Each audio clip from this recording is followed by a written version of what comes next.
Hey everybody, Bryce here in Leapers Fort. This is the field I fly from. Beautiful sunset. You can see it's probably about 1.5 feet tall. It's a hay pasture. I'm gonna spin around here. And hey, there's my co-pilot right there. Doing what she does best, looking beautiful over there. So the tail wheel. This is an Aviation Products tail wheel.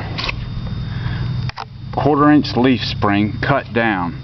Yes, the question to your answer is it does provide a rather stiff ride. Not impossible, but there is some shock absorption. Okay, this compression spring on the tail wheel I got for a front porch swing, and I cut the spring down and I made my own connector hooks. Believe this is a 3/32 inch connector hooks out of music wire that I got from the hobby shop.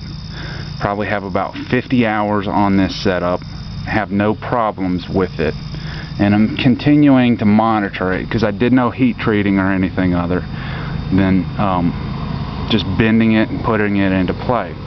Now right here, this spring was probably 6 inches when I got it.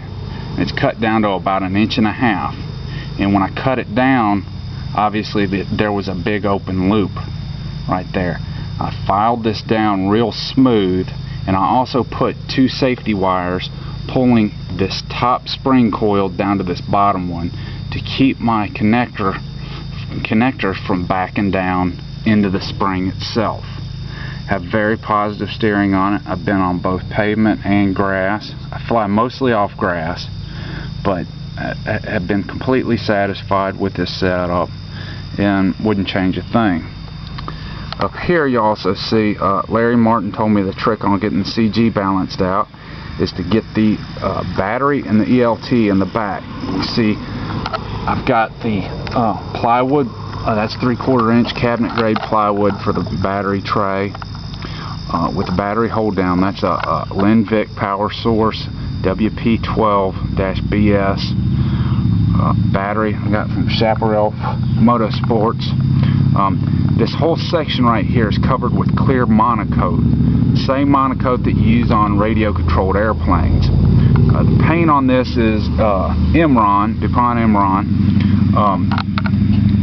on there, and what I did is I applied a coating of super seam around the outside of the perimeter on this, on the paint, and then ironed the monocoat down to it.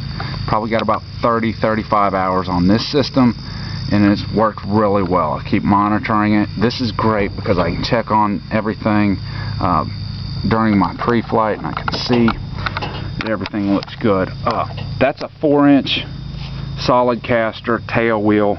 I don't know if I mentioned that, but it's Aviation Products that you get from Spruce. Also, hey sweetie, smile. There she is again. Right here, this is really wonderful. We've enjoyed this. I opened the windows up right here. I just took a soldering iron, cut out this section of covering right on the edge of the double seam where the pinking tape is, and again just took the super seam and put it on top of the paint, let it cure, and I think some places might have 2 coats, and then put the monocoat down. I think it was at about 250 degrees is what I used on the sealing iron, the little hobby iron. This works great. You get excellent peripheral vision out of the Avid. You can probably see 270 degrees. You can see as much as your nickel strain. Alright, hope this helps everybody. See you on the sky.